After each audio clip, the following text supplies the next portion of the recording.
Ahora le damos paso a la señora Teresa Nan, que va a hablar sobre rompiendo barreras, la trayectoria profesional de una mujer líder en la industria petrolera.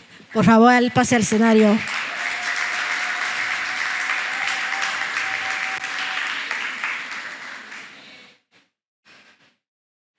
Bueno, yo realmente, a diferencia de mis predecesoras, todavía estoy en esta trayectoria de hacerme experta en eso de expresarme en público. De hecho, la gente que me conoce realmente sabe que preferiría ahora mismo estar ahí donde estáis que aquí. Pero bueno, Isabel me comentó hace unos meses que tenía preparado este espacio donde quería que hablara un poco sobre lo que ha sido mi trayectoria profesional.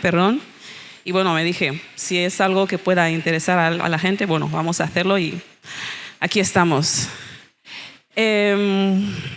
Voy a empezar esta ponencia o charla o presentación lanzando una pregunta que de hecho yo misma me he hecho muchas veces y me gustaría, con suerte, que al final de la presentación me ayuden a contestarla. Y la pregunta es, ¿destino o casualidad? Es una pregunta que me he hecho muchas veces en mis ratos a solas, cuando me pongo a pensar un poco, y sobre todo hoy también cuando recibí esto y vi que el título de la ponencia era la trayectoria profesional de una mujer líder en la industria petrolera. Entonces me siento y digo, wow, ¿cómo he llegado hasta aquí? ¿Esto realmente es el destino, ha sido producto del destino o es una mera casualidad? Y bueno, teniendo en cuenta que la ponencia va sobre un poco explicarles cuál ha sido mi trayectoria profesional, para que se entienda un poco el contexto, voy a intentar resumir un poco lo que ha sido mi trayectoria en los próximos, creo que tengo 10 minutos, me han dicho. Bueno, yo soy de Bata, nací en Bata en el 86, crecí en Bata y a los 13 años fue cuando me mudé a España junto con mi hermana a estudiar, a seguir estudiando ahí. De hecho, hice todo lo que es la secundaria y el bachillerato en España. Me acuerdo que cuando era pequeña yo quería ser, bueno, como todos, ¿no? Cuando les preguntan, ¿qué quieres ser de mayor? Tal, bueno, mi sueño era ser astronauta, porque siempre me ha gustado todo lo relacionado con el espacio, las estrellas y todo eso. Pero bueno, al final uno va creciendo y hay ciertas carreras que dependiendo del contexto, ¿no? Te das cuenta de que no se ajustan y bueno, tienes que ir reenfocando un poco tu trayectoria. Bueno, volviendo al caso, bueno, me fui a España con 13 años. Como les contaba, estudié ahí la secundaria, el bachillerato. Terminé segundo incluso de leer esto, sí, el bachillerato, que en el sistema LOCSE, que es el que se utilizaba en España en aquel entonces, era el último año antes de la carrera. De hecho, hice la prueba de acceso a la universidad con una nota que me permitía elegir cualquier carrera, pero ahí estaba yo, después de haber descartado mi sueño de la infancia, preguntándome qué es lo que quería hacer de mayor. O sea, a qué quería dedicarme. Porque lo crean o no, de hecho mucha gente no se lo cree cuando lo digo, yo no elegí estudiar ingeniería de minas, no elegí dedicarme al sector petrolero y como se dice por ahí, realmente en mi caso es así. Yo no lo elegí, sino que la ingeniería de minas es una carrera que me eligió a mí. O sea, y tampoco elegí trabajar en el sector petrolero. Realmente es una situación que me llegó. De hecho, de ahí viene la pregunta que les lancé al principio, ¿no? Si al final todo esto ha sido fruto del destino o es pura casualidad, ¿no? La cuestión es que, bueno, hago la prueba de acceso a la universidad y realmente no sabía qué estudiar. No sabía qué carrera elegir. Y al final acabé eligiendo, casi diría que por descarte, ingeniería de telecomunicaciones. De hecho, me preinscribí en la Universidad de Gijón, que es donde, bueno, estaba estudiando en Asturias en aquel entonces. Y nada, eché la preinscripción y digo, bueno, pues algo hay que estudiar, así que vamos con esto. La cuestión es que, como les decía, desde los 13 años me mudé a España. Eran unos tiempos allá por el 99 donde viajar a España realmente era como un privilegio. Yo por una parte estaba contenta de poder tener la oportunidad de irme a estudiar fuera y por otra parte también estaba esta nostalgia, ¿no? Al final no dejaba de ser una preadolescente, echaba de menos a mis amigos, a mi familia. De hecho me acuerdo que los primeros meses Me pasaba todos los días, literal, todos los días llorando porque quería volver y tal. Pero bueno, de hecho me acuerdo que todos los veranos les pedía a mis padres a ver si podíamos venir, aunque fuera de vacaciones en verano o en Navidad. Y bueno, lamentablemente por la situación económica pues no se podía. De hecho así pasé un verano, 2 veranos, 3 veranos, hasta el verano ese del 2004, creo que era, sí. Estando en Asturias, ya habiendo echado mi preinscripción en la universidad, es cuando recibimos una llamada de mi madre. Estaba hablando con mi hermana y la que le dijo es literal, Chabeli, bueno, que es así como me llaman en casa, tiene que estar aquí en Malabo la próxima semana. Me acuerdo que era un jueves, me acuerdo como si fuera ayer, vamos.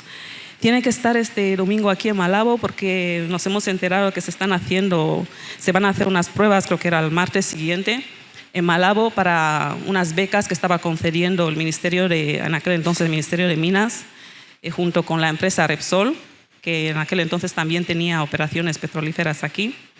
Y le dijo, bueno, ella tiene que estar aquí en Malabo el domingo porque las pruebas estas son el martes y tal. Entonces viene mi hermana y me lo dice y yo súper contenta, pero no tanto por el tema de la beca y tal, sino porque yo hacía años que quería volver a Guinea y vi que era mi oportunidad. Y yo, sí, perfecto. De hecho, la verdad, no sé ni de dónde sacó el dinero esa mujer, pero la cuestión es que 3 días después, porque era jueves, viernes, sábado, domingo, estaba ya aquí en Malabo. Yo súper feliz, tal, llegué. Y el examen era un martes, sí. De hecho, llegué el domingo, tuve el lunes para descansar, para saludar a los familiares aquí. Y bueno, llegó el día del examen, el martes. Ahora mismo no me acuerdo muy bien dónde fue, pero bueno, la cuestión es que llegué ahí, era una sala repleta de estudiantes. Bueno, nos sentamos, hicimos el examen, todo bien. Y me acuerdo que, de hecho, está aquí uno de los compañeros míos con los que hice la prueba y fuimos seleccionados. Me acuerdo que nos comentaron que los resultados se darían 2 semanas después. Entonces aproveché y yo ya me trasladé a Bata, que es donde estaba mi madre, o sea, mis padres. Seguí ahí, conseguí ver a mis amigos, todo bien. Y la verdad que lo último en lo que pensaba era el tema del examen, de las becas, porque yo lo que quería era volver a Guinea. Pasan las 2 semanas y me acuerdo que era una tarde, porque mi padre y mi madre estaban ahí súper pendientes de la radio, porque los resultados se iban a anunciar en la radio. Yo me acuerdo que incluso me fui a Salesianos a jugar a mi baloncesto, tal, volví, les encontré ahí súper pendientes. Estaba en la habitación hasta que de repente escucho un grito de mi madre, como ¡wow! Salgo y digo, a ver qué ha pasado.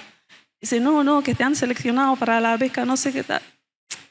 Yo realmente la primera reacción que tuve fue de cabreo. En plan, pero ¿por qué? No, si yo, digo, además, la beca, ¿por qué tengo que ir a estudiar ingeniería de minas si yo ya tenía echar la preinscripción para estudiar ingeniería de telecomunicaciones? No sé. O sea, me cabreo un montón diciendo, no, es que yo no quiero esta beca. Entonces se quedaron, bueno, entonces, ¿para qué has venido? Si se supone que venías para... Y bueno, me acuerdo que tuve una charla bastante larga con mi padre, que es el que un poco me habló y me dijo que mira, las oportunidades como estas hay que aprovecharlas. Tú ve, estudia la carrera y ya si después quieres seguir haciendo tu ingeniería de telecomunicaciones ya lo harías después, porque tener una beca en aquellos momentos la verdad que también era una suerte, ¿no? Y bueno, me lo pensé y creo que lo siguiente que pensé fue, bueno, esto también es una oportunidad porque al final era una beca para ir a estudiar ingeniería de minas en Madrid, lo que me obligaba a cambiar de ciudad, tenía que salir ya de Asturias para ir a vivir a Madrid, pero bueno, era también algo positivo porque yo vivía con una hermana que hoy en día se lo agradezco, pero en aquel entonces era ella es muy estricta. Entonces dije, mira, esta es mi oportunidad para ya por lo menos independizarme, ir a vivir sola en Madrid, tal.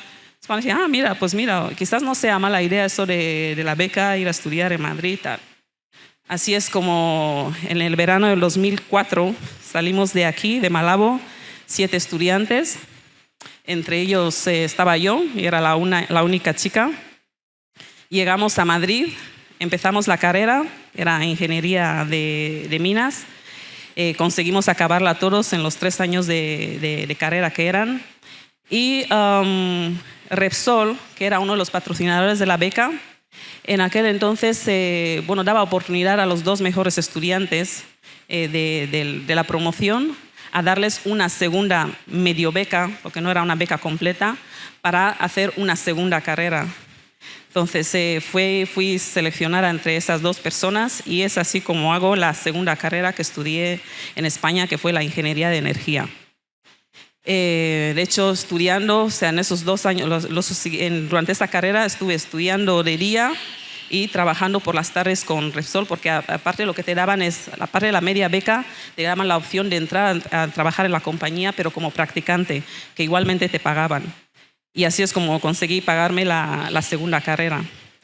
Termino esta segunda carrera y es cuando ya nos contratan, eso nos contrataron a los dos para entrar en la plantilla a trabajar con Repsol. Esto fue, creo que en 2008, si no me equivoco.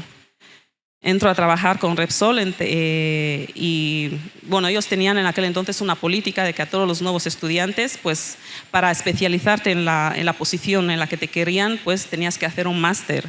Así es como también me pagan el máster, que fue, ya fueron los 10 minutos, no, bueno, voy a acelerar. Hago el máster y ya empecé a trabajar oficialmente con ellos en 2009. Estuve, de hecho, con Repsol hasta el 2014. Yo siempre tuve claro, y de hecho creo que una de las compañeras lo dijo antes, cuando me fui a España, que mi objetivo, mi deseo era algún día volver al país y poder contribuir con mi granito de arena al desarrollo, ¿no? Así es como en 2014 tomé la decisión, porque realmente ya tenía un puesto establecido ahí en Repsol. La verdad que se pagaba bien y era un contrato indefinido, o sea, un sueño para muchos de los que trabajaban ahí en aquel entonces. Pero decidí volver a mi país porque desde siempre había sido mi deseo, ¿no? Así es como en 2014 casi salté al vacío sin paracaídas, porque cuando me vine aquí a Guinea todavía no tenía ninguna oferta, una oferta laboral, pero decidí venir porque un compañero me comentó que en la empresa Schlumberger, los que lo conocen, es una empresa de prestación de servicios en el sector petrolero aquí en Guinea. Estaba también haciendo unas pruebas para contratar nuevo personal. Entonces digo, mira, aprovecho, voy y me postulo para estas posiciones. Entonces llego, me presenté, gané, o sea, de hecho 2 semanas después me comunicaron que me habían seleccionado, pero el problema es que era una oferta donde me querían destinar de nuevo a Angola. Cosa que no me terminaba de convencer, porque claro, yo venía a Guinea para quedarme, no para volver a irme. Me acuerdo que una de estas tardes, estando aquí en Malabo, tuve la oportunidad, no lo dije antes, cuando estaba trabajando con Repsol, tenía muchos compañeros de la Compañía Nacional de Petróleos de aquí, de GEPetrol, que viajaban constantemente allá a mantener reuniones con ellos, porque al final eran socios en algunos proyectos que tenían aquí. Y en una de esas reuniones pues tuve la ocasión de conocer a algunos de ellos. De hecho me decían, bueno, cuando vuelvas al país ya ven a visitarnos y tal. Así es como una tarde de estas que estaba aquí por Malabo y digo, mira, pues voy a GEPetrol a saludar a los compañeros y tal. Me encontré con algunos de ellos y es cuando me comentaron que, bueno, que en ese momento se quería crear una nueva unidad, que era el Departamento de Operaciones en GEPetrol, que no existía. Y que bueno, que si les podía, bueno, me preguntaron si ya estaba de vuelta, dije, sí, ya estoy de vuelta. Dijo, bueno, déjanos tu currículum. Bueno, les hice llegar una copia. Y es así como, bueno, creo que 2 semanas después me llaman y me dicen, mira, en base a tu perfil, de hecho también pasé un par de entrevistas, creemos que el perfil encaja perfectamente con la posición esta que nosotros estamos queriendo implementar en la empresa, entonces nos gustaría que te quedes con nosotros.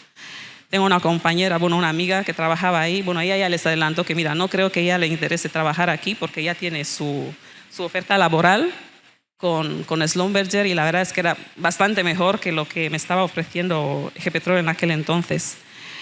Bueno, les dije, yo en realidad, porque esto era mayo de 2014, entonces yo tenía que irme a Angola 2 meses después, que era el tiempo que tardaba en procesarse el visado de trabajo, y les dije, bueno, tengo 2 meses aquí en el país, lo que podemos hacer es, puedo estar esos 2 meses de prueba y ver si me convence quedarme o irme. Bueno, así es como entro a trabajar en GEPetrol y me acuerdo que los primeros días, bueno, de hecho un día iba, decía, mira, ahí con todos los ánimos, digo, no, esta es nuestra empresa, tenemos que sacarlo adelante, tenemos que hacer lo mejor para hacer lo mejor de esta empresa. Al día siguiente volvía y con el barullo que había decía, no, esto es un cacao, porque claro, uno viene acostumbrado a trabajar en un sistema que estaba bastante organizado, bastante estructurado, y bueno, lamentablemente no es la misma situación que encontramos aquí, ¿no? Entonces esa frustración de, digo, pero ¿y todo esto qué es? Pero bueno, en definitiva la cuestión es que en este tira y afloja, en los días en los que decía, mira, me voy porque esto no tal, y los días en los que decía, no, es que si me voy y nos quejamos de que esto está aquí, ¿quién vendrá a arreglarlo? O sea, si no somos nosotros, nadie lo va a hacer. Entonces, yo creo que al final acabó ganando esta parte, digamos, patriota, y decidí quedarme en GEPetrol. Entro a GEPetrol siendo la primera directora de operaciones que tuvo la empresa, porque como les comenté, es un departamento que no existía. Y de hecho fue mi primer challenge, mi primer reto a nivel profesional, porque claro, vienes de empresas que, como decía antes, están estructuradas, y ya cuando entras te dicen claramente qué tienes que hacer, cuál va a ser tu rol, si hay un mentor te lo enseñan también. Y de repente fue una situación como, bueno, te hemos dicho que queremos crear el departamento de operaciones, esta es tu oficina, esta es tu silla, esta es tu mesa, empieza. Y yo como, ¿cómo? Era nueva en el país, no conocía la empresa, o sea, fue un reto, pero bueno, haciendo un poco uso de la experiencia, ¿no? Digamos, que tenía de trabajar con Repsol, pues reclutamos cierto personal que se incorporó a la unidad, empezamos a trabajar desde cero, desde lo que era el mismo organigrama del departamento, cuáles iban a ser los objetivos, porque habían ciertos departamentos que un poco chocaban, e intentar consensuarlo todo. Así es como nace el departamento de operaciones en la empresa GEPetrol. Transcurre un año y fue en el 2015 cuando ocurre el cambio de directiva en la empresa. Salió el anterior director general y llegaba uno nuevo. Bueno, a los que estaréis familiarizados a cómo funciona el sistema aquí, entenderéis un poco lo que voy a explicar a continuación. Yo como era, vamos, no tenía mucha idea de aquello, pero de repente fueron los tiempos donde de repente todo el mundo en la empresa estaba súper nervioso. Ay, que viene alguien nuevo, no sé qué tal. Y yo ahí en mi inocencia no entendía lo que estaba pasando. Digo, pero ¿y qué si viene alguien nuevo? O sea, ¿qué pasa? Bueno, la cuestión es que ocurre el cambio y tal y como ocurre, diría lamentablemente muchas veces, la persona que llegó, pues casi es como un borrón con cuenta nueva, ¿no? Se descartó a mucha de la gente. De hecho, fui cesada de mi posición. Bueno, no me importó mucho porque al final yo soy las típicas que me pongas o no me pongas, yo intentaré hacerlo lo mejor que pueda. Entonces fui cesada como directora de operaciones. Bueno, no estuve en la plantilla, pero ahí en una posición ya un poco más baja, pero bueno, no me importó, seguí trabajando. Y al final, por suerte, bueno, como es una de las experiencias que tengo, ¿no? Y que puedo certificar, que al final el trabajo de uno, tarde o temprano, acaba hablando por sí mismo. Y tal es así que fue cuestión de 2-3 años después, ya, bueno, la persona que llega nueva, bueno, se da cuenta que, oye, mira, quizás fue una decisión precipitada, ¿no? Deshacerme de cierta gente solo porque la gente, ya sabes, los típicos rumores de que la gente lleva cuando alguien llega nuevo, ¿no? Ah, que está, no sé qué tal, que está, no sé qué tal, en fin. Yo realmente, a mí nunca me importó ese tipo de cosas, y lo único que sabía es que, bueno, tengo un trabajo, voy a hacerlo lo mejor que puedo, y gracias a eso, pues con el tiempo, 2 años después, ya volvieron a ascenderme. En este caso fue como asesora de la dirección general. Y así paulatinamente fui escalando otra vez en la empresa hasta volver a ocupar la dirección, pero esta vez adjunta, del mismo departamento donde empecé, en operaciones. Y esto fue hasta el 2023, que bueno, como sabrán, es cuando ya finalmente fui nombrada oficialmente como la directora general de GEPetrol en 2023, convirtiéndome así en la primera mujer, que de verdad ha sido un honor para mí ser la primera en liderar una empresa que, como siempre digo, ¿no? Si no es de las más importantes, pues está dentro de las más importantes del país. Y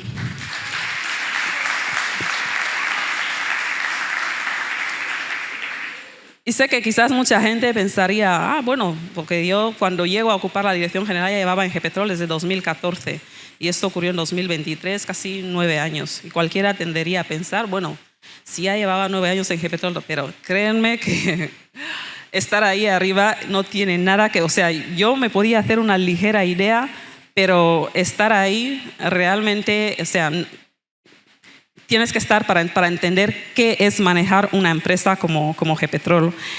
Pero bueno, alguien lo ha dicho aquí antes, ¿no?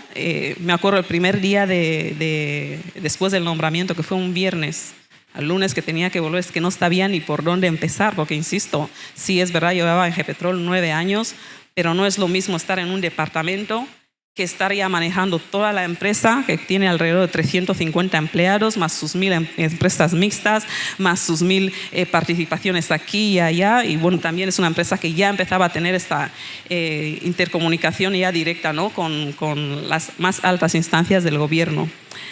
Llego el primer día de trabajo y honestamente es que no sabía ni cómo empezar, ni qué hacer, ni dónde entrar. Tal. Me acuerdo que fui incluso a mi antigua oficina hasta que me dijeron, no, es que tienes que subir ya al despacho. Y digo, pero ¿de verdad esto es en serio? Bueno, y así es como empiezo. Y realmente son momentos en los que te das cuenta, porque yo muchas veces me senté a pensar y digo, pero realmente ¿cómo has sido capaz? Es cuando te das cuenta que hay momentos en los que ser capaz si ser capaz es la única opción, es lo que tienes que hacer. Entonces, y al final el camino se hace, te das cuenta, sí, que cuando hacerlo es la única opción que tienes, es que no tienes más opción que hacerlo. Y nada, al final, como todo en la vida, todos los comienzos obviamente son complicados, pero es verdad también que el camino se hace al andar. Pasa un día, pasa una semana, no fue fácil, tengo que reconocerlo, no fue absolutamente fácil, porque yo en este caso en particular tenía, podría decirlo así, como 3 cosas en contra, ¿no? En primer lugar, era una persona que venía que estaba ya dentro de la empresa y que la ascienden. Yo obviamente llegué a GEPetrol, encontré a gente ahí que ya ocupaba posiciones de responsabilidad. Y lamentablemente muchas veces la gente no se lo toma bien. ¿Por qué a ella sí, a mí no? No sé qué tal. Eso estaba ahí. Lo segundo era algo que desde siempre también venía ya notando, ¿no? En la mesa casi era la única mujer siempre. En todas las reuniones a las que íbamos, la única mujer.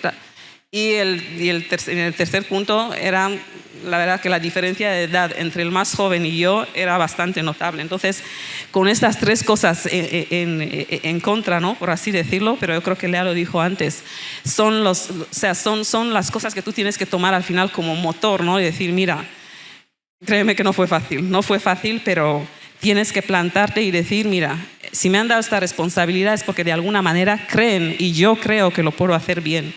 Entonces, lo que he dicho antes, o sea, es tomar la determinación, tomar las riendas y seguir para adelante.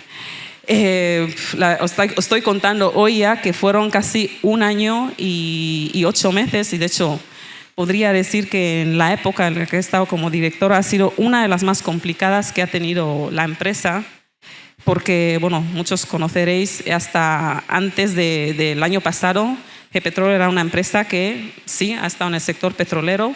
Somos socios en todos los bloques que tenemos en exploración y producción, pero nunca hemos sido operadores. Eso quiere decir que son las empresas extranjeras las que invierten en el país, las que llevan realmente las operaciones y muchas veces nosotros estamos como para hacer el seguimiento, ¿no? Y era la primera vez cuando el año pasado se traspasaron las operaciones de ExxonMobil a GEPetrol y de hecho en este caso estábamos hablando del campo más importante del país. Realmente la presión era bastante considerable, las expectativas que tenían sobre nosotros eran bastante altas y todo el equipo tenía que estar a la altura. Por suerte, al final en este trayecto he dicho que al principio no fue fácil, pero yo creo que intentando mantener un espíritu de liderazgo donde implicas a todo el mundo a trabajar, al final el equipo se fue involucrando, entendieron que era un objetivo que teníamos todos en común y que teníamos que sacar adelante. Y por suerte, bueno, no me gusta utilizar la palabra suerte porque al final todo es trabajo, ¿no? En junio del año pasado conseguimos convertir a nuestra empresa nacional por primera vez en su historia en una empresa operadora. Y esto realmente ha sido un hito sin precedentes, porque como dije antes, no se trata de cualquier campo. No sé, muchos de los que, no sé si algunos estarán familiarizados, ¿no?, de cómo funciona el sector petrolero en nuestro país, pero el campo Zafiro a día de hoy es el que reporta, bueno, si el sector petrolero reporta alrededor del 90% de los ingresos en el país, el campo Zafiro representa casi un 60-65% de esto. Y eso es un gran peso que tiene eso. Entonces las expectativas de cómo lo vamos a hacer estaban ahí. Bueno, quiero terminar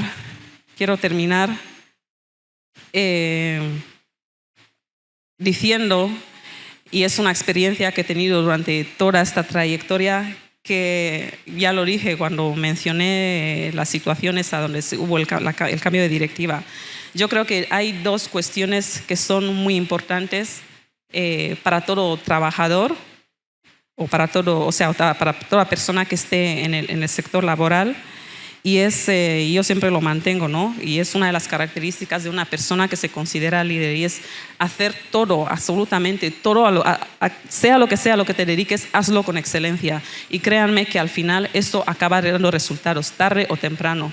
Esa es una de las lecciones que he aprendido durante mi trayectoria.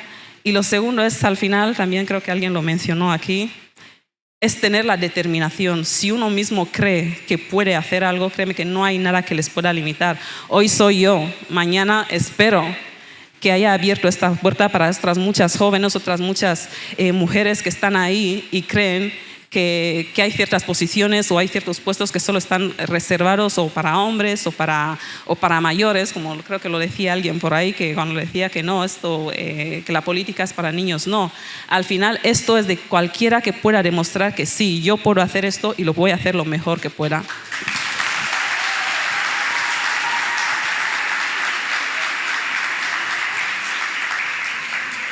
Bueno, voy a ir terminando porque me están haciendo ya otra vez la señal de que el tiempo.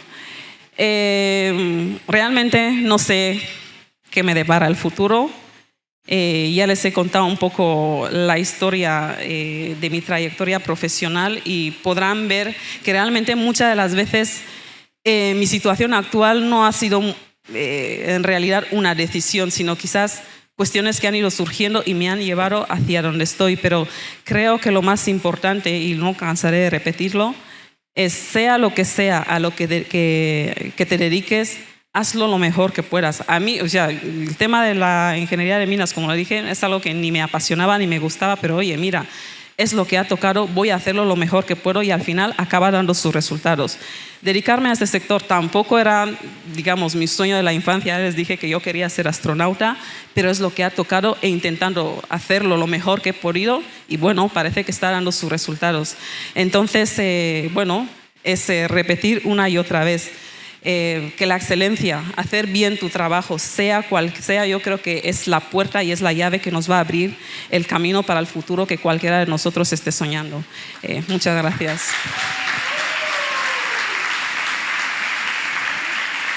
Bueno, no sé si hay preguntas. Mayer, tú no. No. Olivia. Hola. Hola, buenas tardes. Sí, hola. Una historia muy inspiradora, gracias por compartir. Me gustaría saber qué te decías cada mañana al levantar en ese momento de incertidumbre o preocupación, como has explicado, cuando GEPetrol iba a empezar a ser operadora. Y luego en las reuniones donde estaba rodeada de hombres, ¿qué es lo que pensabas cada vez que intervenías tú? Yo creo que al final todo es cuestión de actitud. Alguien lo ha dicho, la actitud que tú proyectes cuando hablas es lo que va a hacer que te tomen o no te tomen en consideración. Lo he dicho antes, yo tenía como desventaja el hecho de que, bueno, estaba en la empresa, era mujer, que para algunos parece ser que sigue siendo algún problema, y era menor y era como que tal, pero no, al final yo creo que la actitud que uno muestra cuando se está en una mesa de debate, y al final los argumentos que pones sobre la mesa son los que cuentan, no tu edad o tu sexo o lo que quiera que sea. Yo creo que al final es una cuestión de actitud. No es fácil, no es fácil, sobre todo al principio, pero todo al final es práctica y créeme que lo haces una vez, lo haces dos veces y la gente se va acostumbrando a, mira, bueno, si algo que al principio incomodaba, bueno, ya se va viendo como normal, que bueno, de hecho yo la primera vez que me tuve que sentar a dirigir una mesa donde el día anterior o la semana anterior yo tenía a un señor que era, digamos, porque GEPetrol tiene al director general y 3 adjuntos, y tener que dirigir en ese momento una mesa donde está sentado un señor donde escasos 4 días antes era tu jefe, es como que te impone, pero es lo que dije antes. Al final, cuando hacerlo es la única opción que tienes, créeme que encontrarás la manera de hacerlo. No fue fácil, pero tiempo después, o sea, la gente ya se acostumbró a, mira, ya la directora está, incluso yo misma ya lo empecé a ver como algo natural, pero al principio no es tan intuitivo, no es tan directo, es algo que se tiene que trabajar y al principio cuesta, pero es justo ahí al principio donde más tienes que mostrar tu actitud y determinación de decir, mira, hey, aquí estoy yo, esto se tiene que hacer así, se tiene que hacer así, y la gente al final se va acostumbrando.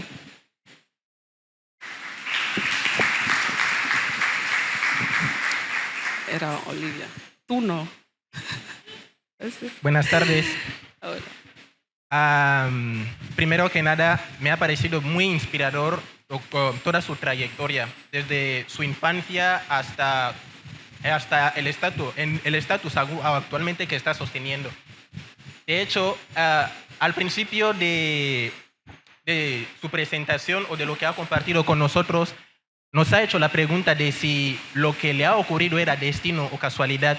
Entonces me gustaría sugerirle a usted que la respuesta a esta pregunta ya la ha dado en más de una ocasión sin darse cuenta, puesto que ha dicho que todo lo que ha aparecido o se ha interpuesto ante su camino simplemente ha tenido que hacerlo, no había nada más que hacer. Si había la posibilidad de hacerlo, entonces tenía que hacerlo, no había nada más.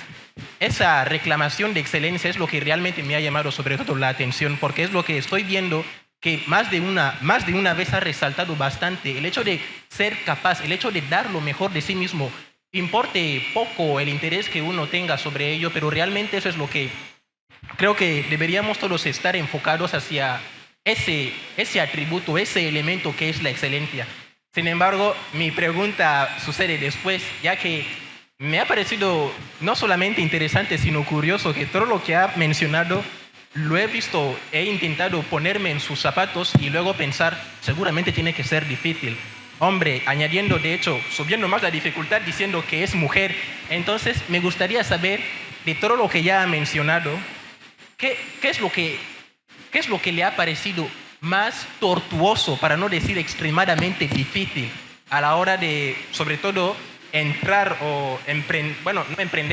dentro del mundo laboral? Le voy a contestar diciendo, muchas gracias por la pregunta, le voy a contestar diciendo que realmente cuando llegas a una posición donde, que son puestos de gestión, yo cuando trabajaba en Repsol, en España, tenía un puesto más técnico.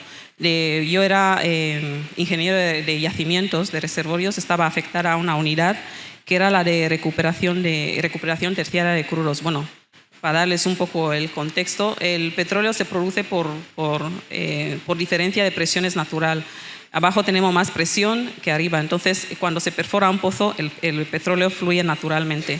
¿Qué pasa? Cuando se va depletando el pozo, es decir, cuando se va quedando sin presión, el producto ya no sale de forma natural y hay que empezar a aplicar tecnologías que permitan que pueda seguir recuperando el crudo. De hecho, yo estaba afectada en esta unidad. Y como le explico, era un trabajo mucho más técnico. Llego a GEPetrol y casi desde el principio tuvo que ser más un trabajo de gestión. Y créeme que gestionar a las personas es una de las cosas más difíciles que se puede hacer. Porque al final, cada persona es un mundo. E intentar hacer que un equipo de trabajo funcione es lo más complicado que se puede. De hecho, es una tarea que exige. Ayer teníamos una conferencia con ocasión del 8 de marzo, nos tocó dar una charla sobre el tema del liderazgo.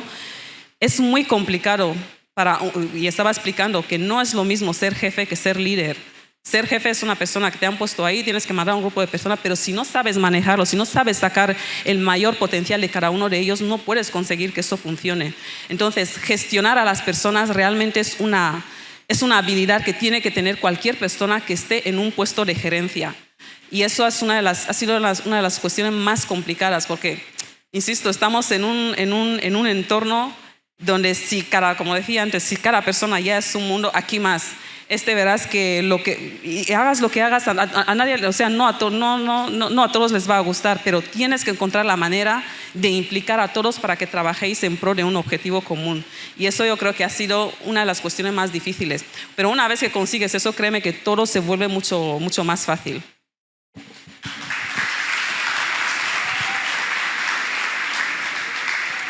No sé si... Olivia, tu pregunta ya me la haces luego. Tiene razón, Olivia. Bueno, muchas gracias. Ya, ¿no? Sí. Ok, vale, muchas gracias. Aplausos.